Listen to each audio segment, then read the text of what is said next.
Hi, it's day 4 of the build. If you're watching this on YouTube, if you could like and subscribe, that would be great, and I'll bring you through the full build as we go along day by day. What we're going to do now, John's going to tighten all the nuts and level them off. I'll give you a little look at what he's doing now, and once they're all done, we'll rake this soil out, get that spread out, and get some weed barrier down. So what he's doing is basically, we found this highest point of the garden, which is over there. He's put his level from rod to rod, as you can see now what he's doing. So he'll find true level with that, and then what he'll do then, he'll lock off both of them double nuts there like that, so that'll be level, and then he'll move along back onto his next rod. Once he's done that, I'm going to clear all this muck, rake it all out, get a barrier over, and we'll start putting some timbers down. Now, these timbers are going to form the main frame, the outer frame. What I'm doing, I'm using this 24mm log of it, and I'm going to drive it down through, create a hole like that, which then the rod will then drive through, and we'll sit on the metal shoes that are over there, if you can see them. I'll put them on after John's levelled them off, which he's still doing now. So John's just finishing tightening up his last nuts there. We've put this weed barrier down as well, which you need to be doing really to stop any weeds starting to grow through any soil that's under the ground. All the nuts there are level with each other. So what will happen now is this metal shoe will sit on top of them two locked nuts like that, and they're all in the line, and then our timber will drop down and sit on the metal shoe. Well done. I've sat the first timber on the rods there, it's just starting to go through the holes. What we'll do now, we'll get the hammer and break it down so it's sat nicely on the shoes, and then John will wind a nut down on top of that to secure it to the base.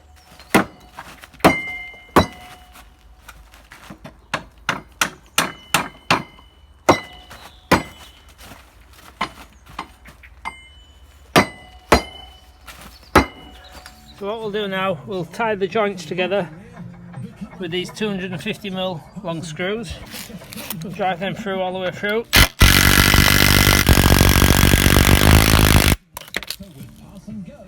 Right, so we've got as far before. It's pressure treated is this timber, so it's never going to rot. It's off the floor. It'll always remain dry once it's actually built. So we're going to go around now. John's nipping all the nuts down, which bolts it down to the floor. 50kg concrete in each hole. And then the base itself will be bolted down to that. So we'll drop these nuts on this pipe. What we have to do first, we have to clean it off like that. Thoroughly. Make sure it's nice and good, and then we can put that on. Okay. You forgot? Okay, so from this perspective, you can see the shape of the building there. It's 5.7 out the length there. That area there will be the garden office, and this bit here will be the store. Where John's bolting there, that'll be the entrance to the storeway. There'll be a full height window there. French doors there, and then a corner window detail there.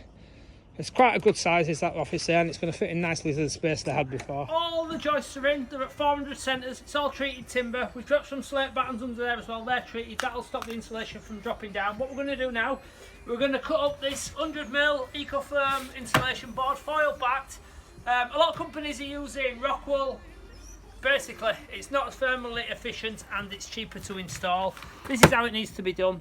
100mm, foil backed, rigid board insulation. So we'll cut that and we'll drop it in between all these gaps, and then what we'll do then, we'll put a barrier over the top, moisture barrier, and then we'll put our 22mm Aga chipboard for flooring on top of that. And as I've said before, we're the only company that's using 22mm. Best on market, it's the strongest, never going to let you down. Thank you. Okay, so we've infilled all with the 100mm insulation. We're now putting on this breathable membrane, the moisture barrier, and then we're going to drop this 22mm Aga chipboard tongue groove flooring on top as well, and that'll provide us floor, nice solid floor. That's day 4 done now, so we've got the full base in and we've insulated it, we've put a breathable membrane on, and we've put our 100mm insulation in as well, already said that, and then our 22mm Aga chipboard flooring. So what we're going to do tomorrow, we're going to get all the walls up, get them sheeted, get them braced out, and you'll be able to actually see the room. So this square part here, as I said before, will be the office. There'll be a full height window there, French doors there, and then a corner window detail here, and then this part over here you'll come into a storage with a cedar clad door there, and this will all be the storage area. So that's it basically. You can see how we've tidied up the flags there as well. Put some extra flags down so it's all tied in and brought in nice. So when it's all clad, it'll look like it's been here forever. Okay, so we'll be back tomorrow and get the walls up. Thank you.